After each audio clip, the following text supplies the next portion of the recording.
Hello, everyone. I'm Jennifer Krause. Thank you so much for joining us today. Our webinar today is entitled The Future of Responsible Minerals Reporting. I'm excited to have you all on the webinar today. Before we get started, I have just a couple of housekeeping items. Many of you, if you've joined us before, probably know all of this by heart, but if you have questions, please feel free to ask those questions. You can enter them in the questions box on the go-to panel for the webinar today. We will be answering live questions at the end. I'll make sure to save a bit of time so that we can get to those questions. We do have a handful of resources for you after the webinar.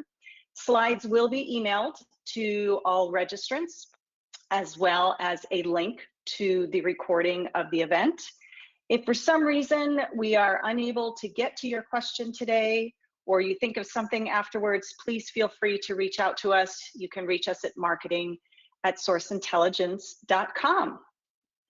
So let me just touch briefly on our agenda today. We have some really terrific panelists today who I'm excited to introduce in just one moment.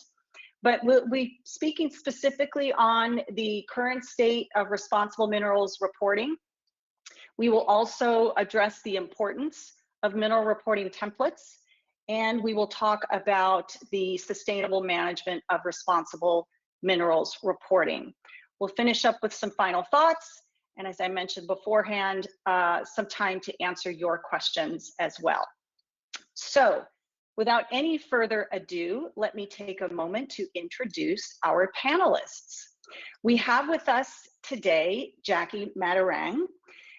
Welcome, Jackie. Jackie's the Director of Product and Regulatory Compliance at Source Intelligence. She has worked in various worldwide firms within the electronics industry for manufacturing, environmental health and safety, and supply chain. Jackie was the founder of an ESG program for supply chain during her time at Intel that was helping supplier factories implement and enhance their CSR programs for EHS and human resources. She's also the lead auditor for RBA Code of Conduct, ISO 14001 and ISO 45001, and a subject matter expert in EHS, product compliance, and quality management systems. Jackie obtained her bachelor's degree in chemistry with American Chemical Society accreditation from the University of Portland. We also have Nikki Johnson. Hi, Nikki. Thanks for being here today. Nikki is the Vice President of Environmental Engineering at Source Intelligence and has been working in the environmental compliance industry for 16 years. Nikki sits on several IPC committees related to the development of the 175X series of standards, and she chairs the E-31H Responsible Mineral Sourcing Committee. Her passion for chemistry and the environment led her to pursue a career in protecting our resources and people with proper electronics, substance reporting, and regulations. Nikki obtained her bachelor's degree in chemical engineering and a master's degree in environmental engineering from Oklahoma State University. Last and certainly not least, we have Brooke Scruggs. Hi, Brooke. Thanks for being here today. Brooke was previously a senior program manager at Source Intelligence, managing conflict minerals and regulatory compliance programs since 2013, and working really with a wide range of customers across various business sectors, including retail, consumer products, and electronics. Brooke is now using that experience to inform her work as a product manager, ensuring that Source Intelligence platform best meets regulatory and customer needs. Brooke obtained her bachelor's degree in environmental sciences from the University of California, Los Angeles. So, thank you for being here, ladies, again, and I am going to turn it over to Ms. Matarang to get us started. Take it away, Jackie. Jackie, I think you're still on mute. Me and my technical difficulties. Hi, everyone. Thank you so much for attending today's webinar. We're really excited to have you guys all here. So let's start by talking about what the current state is of the responsible reporting initiatives for conflict minerals. So before we start, right, let's talk about a little bit about the conflict minerals legislation and its impacts. Section 1502 of the US Dodd-Frank Act and the EU conflict minerals really paved the way for ethical sourcing regulations. After over a decade since this movement started, we should really look back and see how effective these regulations were. There's been a significant reduction in armed group control of 3TG minerals, and as more and more companies push for responsible sourcing, many mines, smelters, and refiners have really shown improved health and safety standards for miners and a reduction in the use of child labor. By 2018, we've seen almost 80% of mineral processors become certified. However, similar to most new initiatives, there's been some unintended negative impacts like an increase in business cost and individual crime, but really the regulations continue to drive positive changes, right? The regulatory landscape is changing and there's an increased demand to move towards broader responsible mineral sourcing. The responsible mineral sourcing really goes beyond the 3TG of conflict minerals to all minerals, ensuring that these materials are sourced using ethical standards. After all, responsible sourcing, falls under the S or social responsibility portion of ESG or environmental social governance, going down to the core of protecting human rights, and that really includes any type of mineral.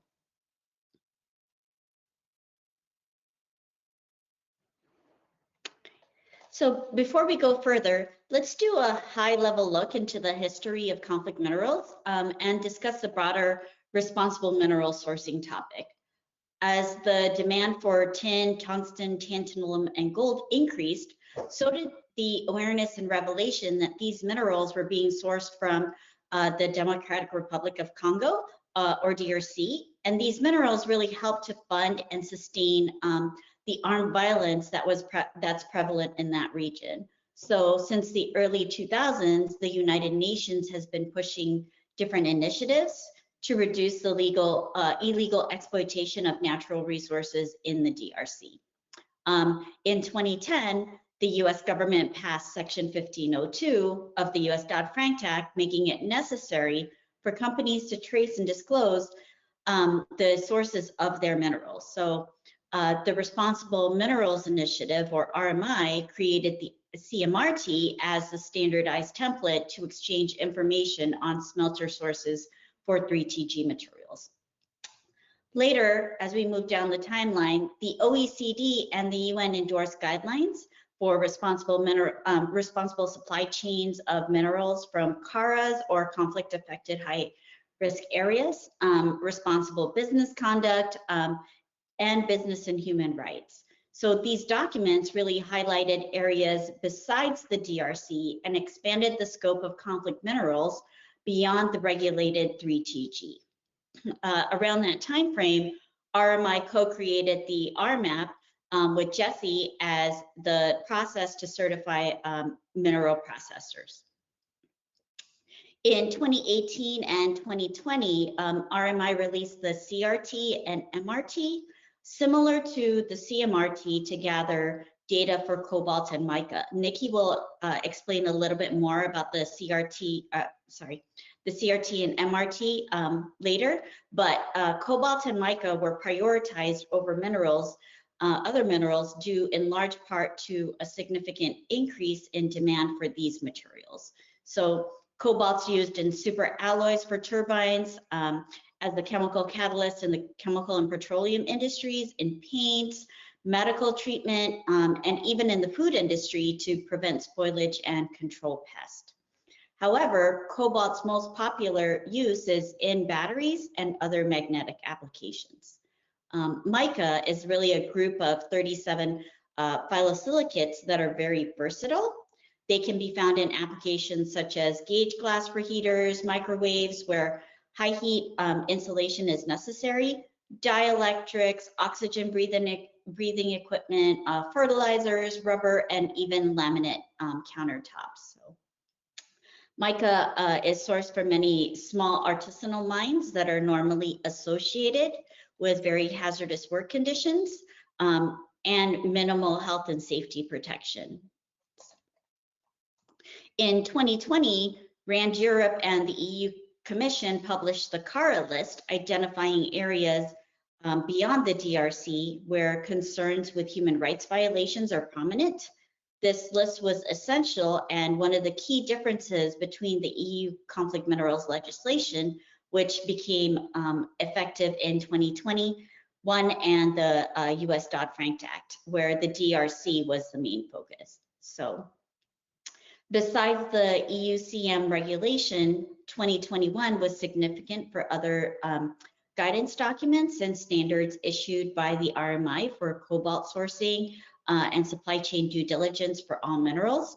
It was also in 2021 that the RMI unveiled the EMRT, or Extended Minerals Reporting Template, combining that reporting for cobalt and mica and the basis for additional mineral tracing moving forward. So, earlier this year, the RMI also issued responsible sourcing and EHS standards for mica processors, and the Swiss conflict minerals and child labor due diligence law became effective. So let's talk a little bit more about Switzerland's conflict minerals and child labor due diligence regulation. So this was effective in January 1st this year.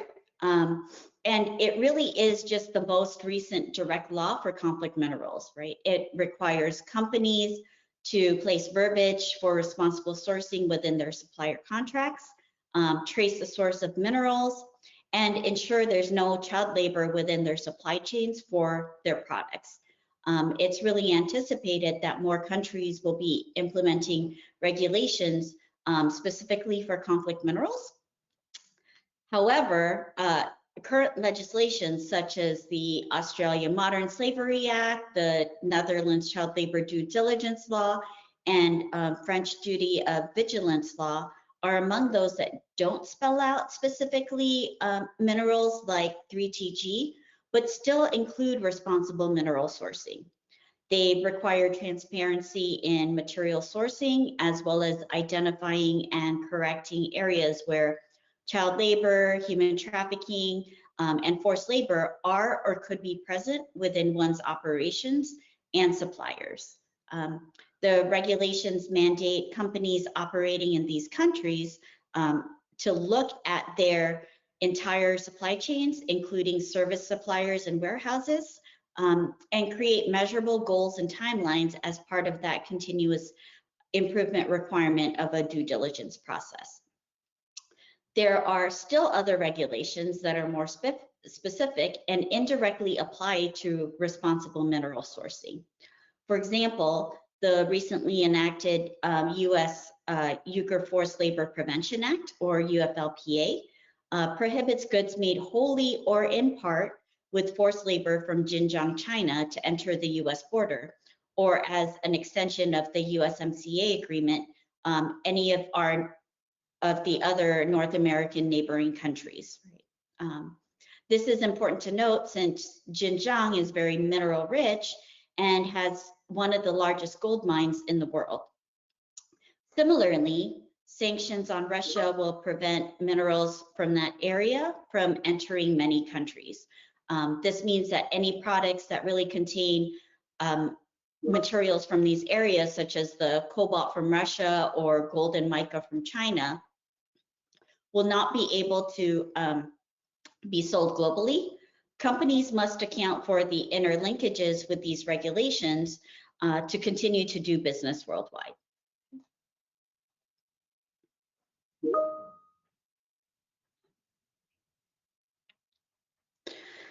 So with the additional conflict minerals regulations, the sanctions lists, and other human rights legislation that are really coming up, like the German Supply Chain Due Diligence Act, which is coming up on January next year, They're just examples of what we'll be seeing in the future for responsible sourcing. We'll see an increase in supply chain tracing, including proof of origin of each raw material used in the product, and ensuring that all suppliers, including financial services and logistics suppliers, are operating ethically, protecting their workers, and not affiliated with companies on sanctions list, especially for human rights violations, right? In addition, there's an increased demand to really expand the current mineral sourcing legislation beyond just tin, tungsten, tantalum, and gold. So cobalt and mica are probably going to be the first of these, as they will be impacted by the EU green product regulations, such as the batteries regulation and the EU digital passport. Improving health and safety conditions in small-scale mines, reducing child labor, and implementing mineral tracking systems take the lead for requests for future legislative requirements. So, again, as the world moves toward a more sustainable future, both in environmental and social protection, we'll be seeing more requirements for responsible mineral sourcing. Now I will hand it off to Nikki, who will discuss more in detail about the industry standard tools available to help companies prepare for future regulatory changes. Thanks, Jackie, and thanks everyone for being here with us today. We appreciate you taking the time. At this point, I would like to go over the importance of mineral reporting templates. The Responsible Minerals Initiative has developed a series of templates to facilitate the transfer of data throughout the supply chain. Currently, there are two templates, the Conflict Minerals Reporting Template, or CMRT, and the Extended Minerals Reporting Template, or EMRT. Both are available for free download from the RMI's website, and a third template, the Pilot Reporting Template, or PRT, will be coming in the coming months. The first template that we will discuss is the CMRT. This template was created by the RMI and is now supported by the IPC 1755 Responsible Sourcing of Minerals Data Exchange Standard, which allows for a B2B transfer of the data. It was developed to gather data for tin, tantalum, tungsten, and gold. Originally, it was used to gather data in accordance with US Dodd-Frank Section 1502, but it was later updated so that it can be utilized for both the US Dodd-Frank Act and the EU Conflict Minerals Regulation. This template will allow the user to report on the 3TG in their supply chain against only the DRC and covered countries, or all conflict affected and high-risk areas around the world. It has the ability for the user to choose their desired declaration scope, either company level, product level, or user defined. The template is available for free download from the RMI website, and it is updated twice a year. The RMI recommends always using the most current revision in order to reference the current smelter information. The next template that we will discuss is the EMRT. This template is also supported by the IPC 1755 Data Exchange Standard, which allows for B2B transfer of the data in the same manner as the CMRT.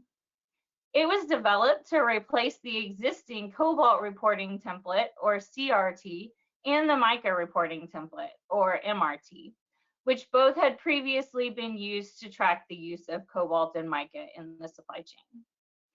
The CRT and MRT were both obsoleted earlier this year, and the intent is that data should now be gathered using one template instead of two. It was decided that cobalt and mica and any other minerals of interest identified in the future should be reported on a separate template from 3TG, since they are not currently covered by any law or regulation. The EMRT is also available for free download from the RMI website, and like the CMRT, the RMI recommends always using the most current version of the form for reporting. So why is it important to collect data and perform due diligence on unregulated materials? Currently, only 3TG fall under due diligence requirements. However, the drive for information on unregulated materials is growing. We find that regulations are no longer the main drivers for companies to want to perform due diligence on the raw materials they source for their products. Pressure from non-governmental organizations or NGOs has become a huge driving factor in companies wanting to have strong sourcing policies in place. We also find that investors and consumers are now looking at companies' environmental, social, and governance, or ESG programs, as a strong indicator when determining if they want to invest in a company or purchase their products. Lastly, the EU's drive for a green economy demands more traceability throughout the life cycle of products. This will result in a need for companies to have more information on the sourcing of the raw materials used for the production of their products.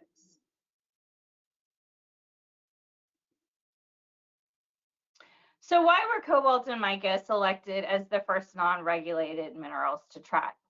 As Jackie was talking previously, cobalt and mica have many uses across many industries. Some of these, as she stated, include the building of aircraft, high-speed steels, magnets, and lithium-ion rechargeable batteries.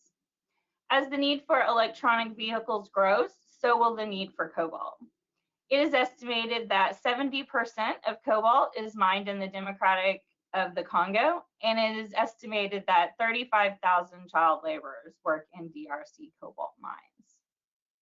Mica is a naturally occurring mineral dust that is often used in makeup, cement, and insulation materials and electronic cables. The process of mining mica is very hazardous. It is estimated that 25% of the world production of mica is sourced from illegal mines, and nearly 20,000 child laborers are estimated to work in mica mines globally. The fact that these minerals are both mined from known conflict regions and have human rights violations associated with them has driven the desire to perform due diligence on their sourcing, regardless of the fact that there are no laws or regulations requiring due diligence. But these are just two out of many minerals which are known to be sourced in unethical ways. The overall desire of companies to source all their raw materials in a more ethical manner is driving the need for due diligence for many minerals within the supply chain. This means that companies have begun to survey their supply chain for minerals of interest outside of 3TG, cobalt, and mica.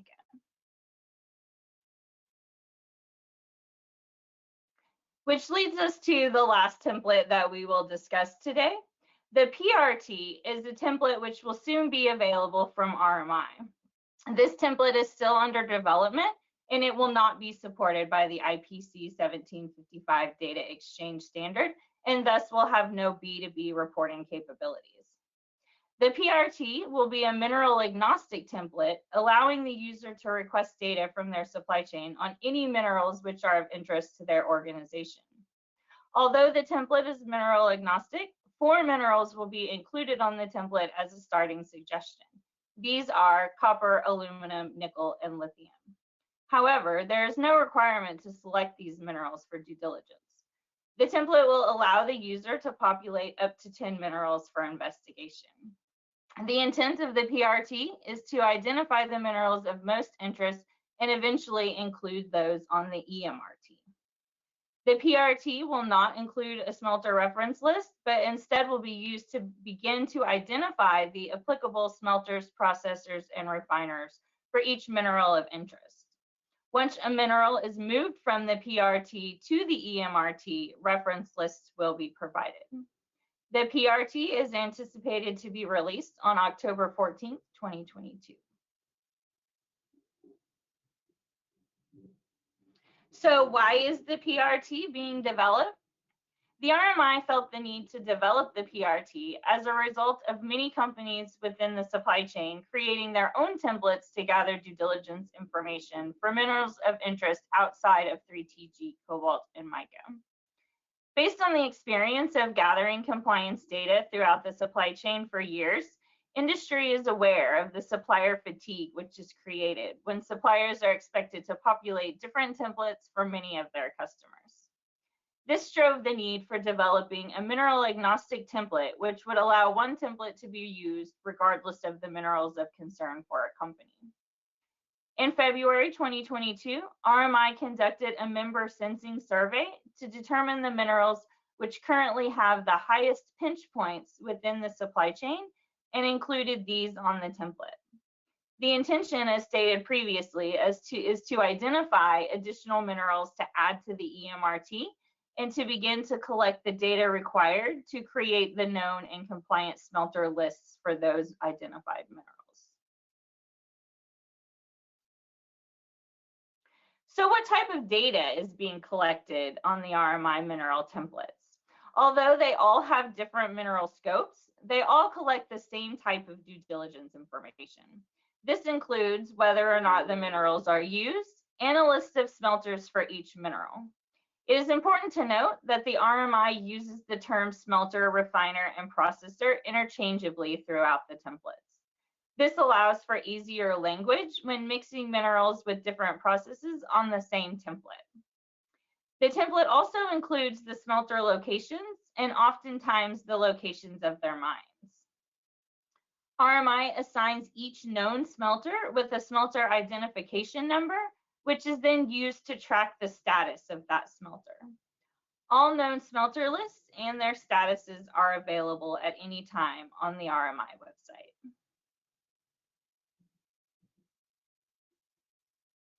For all known smelters, RMI assigns smelter identification numbers and statuses. Smelters can fall into the following smelter statuses. Conformant smelters are smelters that have completed an assessment against the applicable Responsible Minerals Assurance Process, or RMAP standard, or an equivalent cross-recognized assessment. Active smelters are smelters that have committed to undergo an RMAP assessment, completed the relevant documentation, and scheduled their on-site assessment.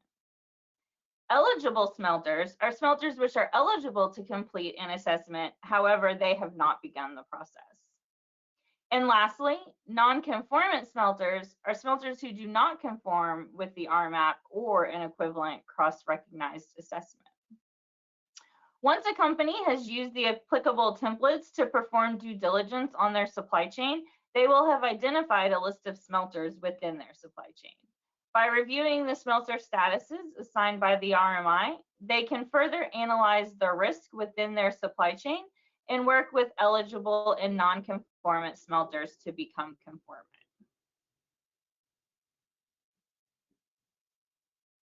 All this leads to why reporting templates are so important. As we discussed, they help to reduce supplier fatigue by allowing all their customers to receive data on the same form. This means that once a company has their template prepared, they can provide the information to all their customers or even post the information publicly on their website. It also facilitates the transfer of data in a business-to-business manner, where due diligence sourcing information can be passed amongst the internal systems of suppliers with no human involvement. This allows for quicker and easier updates when information changes and needs to be updated throughout the year. As we all know, the supply chain is very complex, and most products contain several tiers of suppliers before they are ready to go to market. This presents challenges for downstream users to get all of the data required from their upstream suppliers, most of whom they have no direct relationship with. Having a template for the data to travel throughout the supply chain helps to streamline the process and roll up the smelter data along the supply chain to the final product. Finally, the use of reporting templates allows for the identification of smelters used to source the raw materials needed for product development. Thanks to the work of the RMI, these identified smelters can be reviewed for their conformance status and due diligence practices to help identify risks present in the supply chain where sourcing may be contributing to armed conflict or forced labor. And now I will pass it over to Brooke to talk about the sustainable management of responsible minerals reporting. Thank you, Nikki. As mentioned, I'll be discussing how companies can use the Source Intelligence platform and Responsible Minerals Solutions offerings to more effectively manage their responsible minerals reporting needs.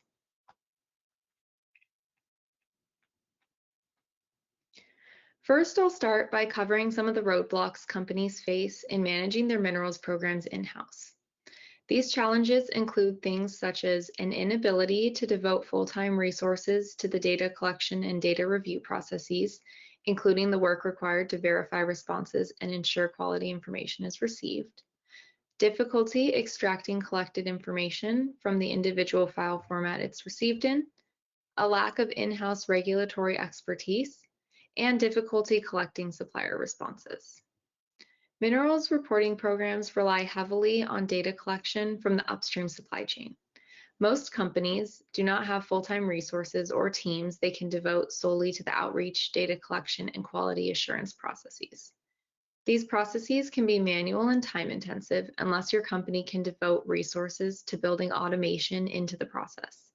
This can lead to lower supplier responsiveness. Supplier response rates are affected by a wide variety of factors, including their familiarity with the regulation and its requirements, and the ability to engage with them in their native language. Companies managing their minerals programs in-house may not have the regulatory expertise and language support to easily overcome these barriers. Lastly, once you have collected the data from your supply chain, you want to ensure that it can be assessed and understood so risk mitigation and due diligence action can be taken where needed. Using the RMI reporting templates ensures the data is collected in a standard format, but means your company also needs a way to extract information from the individual files in order to view results, identify risk, and make business decisions. All these challenges can be alleviated by aligning with a partner in regulatory compliance, such as Source Intelligence. Now I'll go over how the SI platform and Responsible Minerals Services help address these challenges. The Source Intelligence Responsible Minerals programs provide the following resources and support to your company on their compliance journey: a designated program manager, a multilingual supplier engagement team, resources for supplier education, an online platform to store responses, access to data analysis, visualizations, and exportable reports, review of all responses and quality assurance follow-up with suppliers, and in-house regulatory experts and guidance for your internal team. Our program management and supplier engagement teams are a resource to supplement your company's internal compliance or CSR teams. SI assigns a designated program manager to assist with loading your supplier data into the platform, coordinate data collection and outreach with the supplier engagement team, and help with platform navigation, reports, and analysis. As part of the data collection process, our supplier engagement team communicates with suppliers to answer questions, educate them on regulatory requirements, and assist with QA follow-up. We also have many regulatory experts in-house to answer regulation-specific questions, provide guidance to clients' internal teams, and answer supplier-facing questions as well.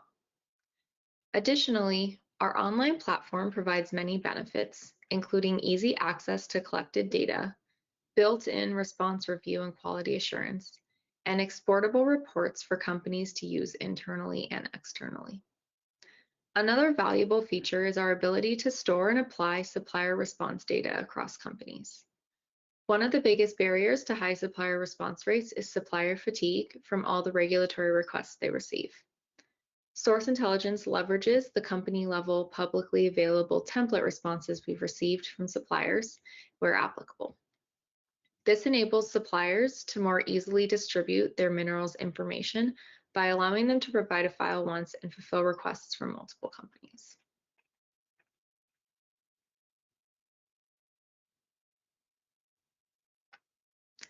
As you can see, Source Intelligence provides solutions to address many of the challenges companies have with managing their minerals programs in-house. Source Intelligence Responsible Minerals programs allow for a high level of confidence in the data collected due to increased supplier education, better response rates, and automated quality assurance. Using the Source Intelligence platform allows for increased data visibility from for your team and the larger company, and allows for easy internal and external reporting of results.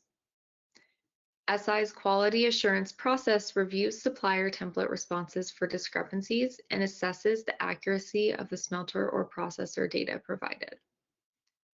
The increased visibility of the data in our quality assurance processes makes it easier for clients to more accurately identify issues and concerns with supplier-provided data and categorize higher risk responses. In turn, this allows clients to narrow their focus for due diligence follow-up.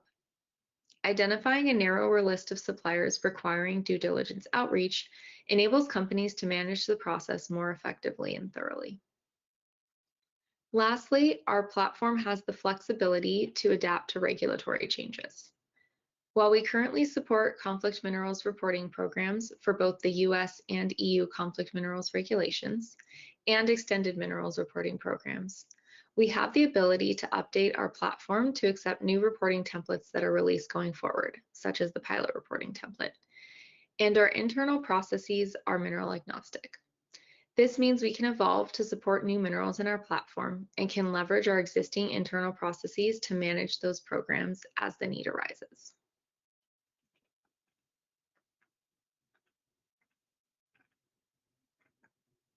So what does this all mean for the long-term future of responsible minerals reporting? As Jackie and Nikki covered, the minerals regulatory landscape has changed significantly over the years, with the goal of increasing supply chain transparency, identifying and mitigating human rights issues, and expanding the focus to materials outside the scope of the 3TG regulations, Cobalt, Mica, and beyond. Partnering with Source Intelligence will have many positive impacts on your minerals regulation compliance in the long term. Firstly, you'll gain increased supply chain transparency over time. We consistently see improvements in response rate, data accuracy, and focus or scope of supply chain outreach with our clients year over year. This is because each year we reach out for conflict minerals compliance, we learn additional information about the supply chain that allows for better decision making.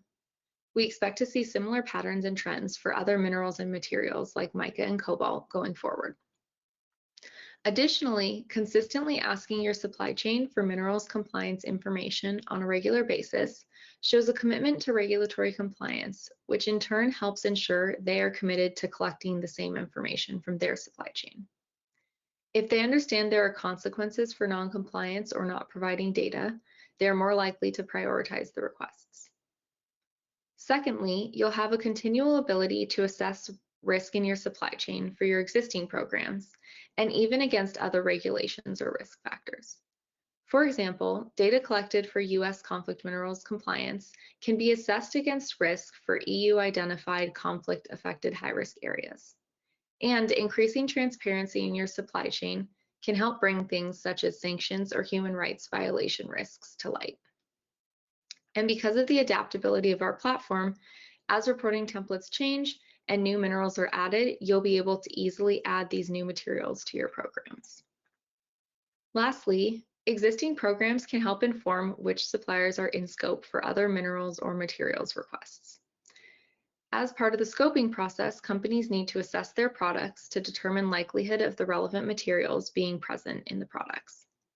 Data collected from the supply chain year over year, along with an assessment or review of the products, will allow companies to better identify which products are impacted by which regulations or materials supply chains.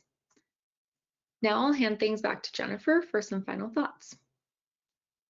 Terrific. Well, thanks so much, Brooke. And thank you, Nikki and Jackie. You ladies have shared insightful and very relevant comments with us today. I have just a handful of final thoughts I'd like to share before we get to some of the questions that have been coming in here. You know, we've heard today about progress being made in the field of supply chain minerals tracing beyond 3TG. And this is perhaps a precursor of a larger, more global movement for the protection of human rights. In previous webinars, and if any of you out there have perused our site, you'll note discussions around global legislation that's now requiring that businesses engage in supply chain due diligence. There's the French Duty of Vigilance Law, the German Supply Chain Act, the Norwegian Transparency Act. So these are all really good examples. And there are other laws being proposed around the world that are aimed at specific groups of people that are victims of human rights abuses. The US Uyghur Forced Labor Prevention Act is a really good example of this. And the Swiss Conflict Minerals Rule and Child Labor Due Diligence Law, which Jackie just mentioned a moment ago. So additional minerals legislation, in particular legislation that targets small scale and artisanal mining, is likely just around the corner. So standardizing an approach to compliance, or at least standardizing the tools for data collection, is an effective way to make the entire process more efficient.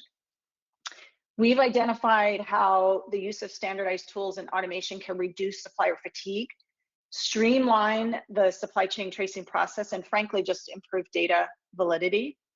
So an investment in these tools and process today will not only help prepare us for what we're pretty darn sure is coming tomorrow, and that is increased legislation, B2B de facto requirements, and increased pressure from consumers. So with that, I'd like to move on to the questions, but before that, I wanted to share a quick note with everyone about the Source Intelligence Responsible Minerals Program and an early bird special that we have going on right now. We are offering 10% off annual fees for the Source Intelligence Responsible Minerals Program solution. And our solution includes both conflict minerals and extended minerals. It requires a 3-year contract commitment. The offer expires at the end of next month, so September 30th. And you will receive more information about this tomorrow, Thursday, October 4th. So check your inbox. Okay, that's that. So let's move on to some of the questions that have been coming in. I'm just doing a time check. Yeah, we're doing okay on time. A handful of questions that have come in that I'd like to pose to our panelists today. The first question is, who decides when a mineral should be added to the EMRT? What is the process? Nikki, maybe that's a question you might be able to take for us. Sure, I'd be happy to. So right now, the exact process has not been defined since this is a pilot program that we are running. But in the end, it would ultimately be the decision of the RMI when they identify minerals as to which minerals will be moved from the PRT to the EMRT. Okay, that makes sense. Thank you. And another question sort of related to that is, will all minerals be added to the PRT? So the PRT is mineral agnostic, so it can be used for any minerals that are of interest to a company. As I stated, they have put 4 suggested minerals on there just because those were the 4 that had the most interest in the member sensing survey. But due to the fact that it's mineral agnostic and there are no smelter lists to support it, a company can use it to request data on any mineral. There's no guarantee that all minerals will make their way from the PRT to the EMRT, but it will be used to identify the minerals with the highest pinch points and the most interest in the industry, and those will be selected to move. But in the meantime, it can be used to gather data on any mineral, even if that mineral is not ever included on the EMRT. Okay, that makes sense. Thank you. While we have you on a roll here, Nikki, I've got another question here that's come in. I think it's probably a good one for you. Why not pilot minerals on the EMRT? We are adding yet another template for suppliers to fill out. So I think this relates to the supplier fatigue issue that came up earlier. Yeah, great question. And obviously, in an ideal world, we would just be able to add those minerals to the EMRT and move forward with it. The biggest drawback to that being the decision that RMI made years ago that they wanted an industry standard to back up their templates.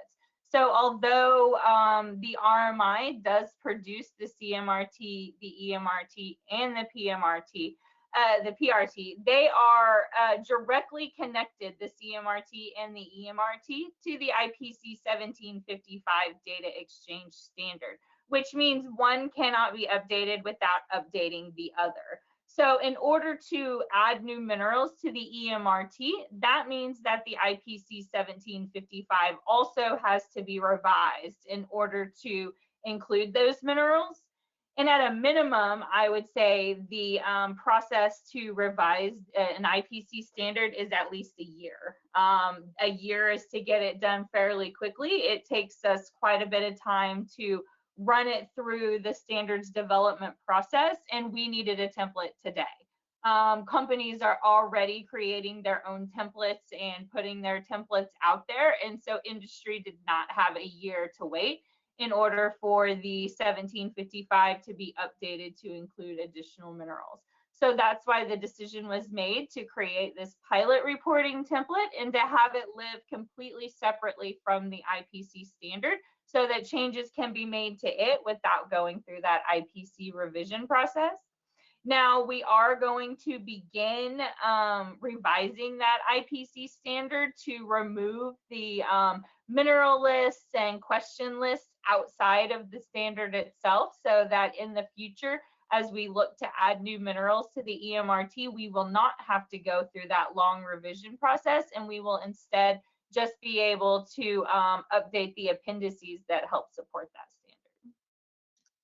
Okay, great. Thank you, Nikki.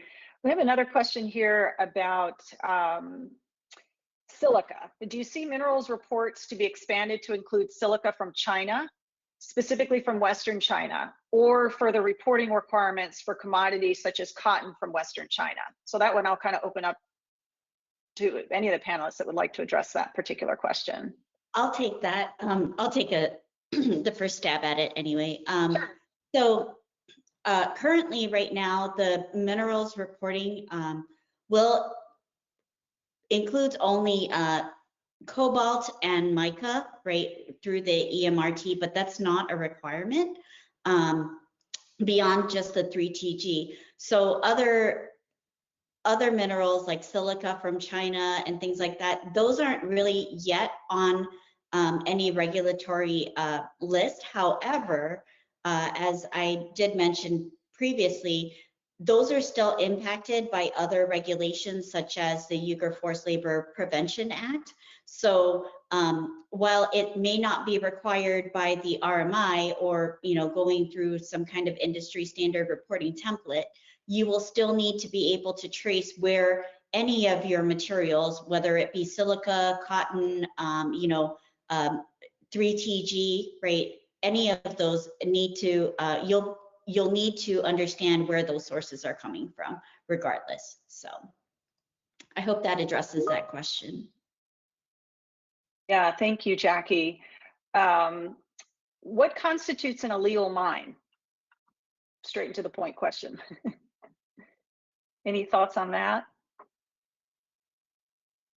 So I would say, when you think of illegal mines, these are going to be mines that are operating outside of the standards of that country. So whatever regulations are in place in that country to regulate the mining of minerals, these are mines that are not following those guidelines. Oftentimes they don't have rights to be on the property that they're on. They use child labor, they use unethical manners, and they're oftentimes controlled by armed groups or terrorists and not the government or following the government's regulations. Okay, thank you, Nikki. Does the source intelligence solution support the RMI templates? I think you might have addressed that, Brooke, a moment ago. Yeah, the short answer is yes, we do. And as those templates are updated or changed, as we mentioned, the pilot reporting template that's allowing the ability to collect data on a variety of minerals that are not specific to the template. As those things occur and arise, we make updates to the platform to be able to start collecting new templates or changes to the existing templates as well. Okay, thank you. We have a question here about the requirements. Would you have a summary of the requirements under the new Swiss conflict minerals regulation? I think some of that, Jackie, you had on your slide. Yes. Okay, so that'll be shared with everyone afterwards. But yeah, Jackie, go ahead. You wanted to expand on that a bit? Oh yeah, I just wanted to reiterate what those were, just to answer the question. So a lot of what the Swiss conflict minerals and child labor due diligence requires is ensuring that child labor is not being used, you know, within your supply chain, right? But also as it relates to conflict minerals. So a lot of it is integrating supply chain policy into contracts and agreements with suppliers, establishing that traceability of materials, and also doing your supply chain mapping. It's applicable to all suppliers, including services suppliers, and it covers product manufacturers and users of 3TG.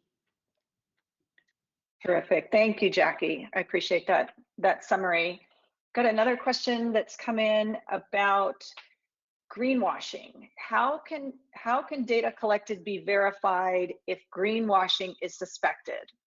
Might open that up to the three of you, if anyone has some thoughts on that. How do you verify or validate data if greenwashing is suspected?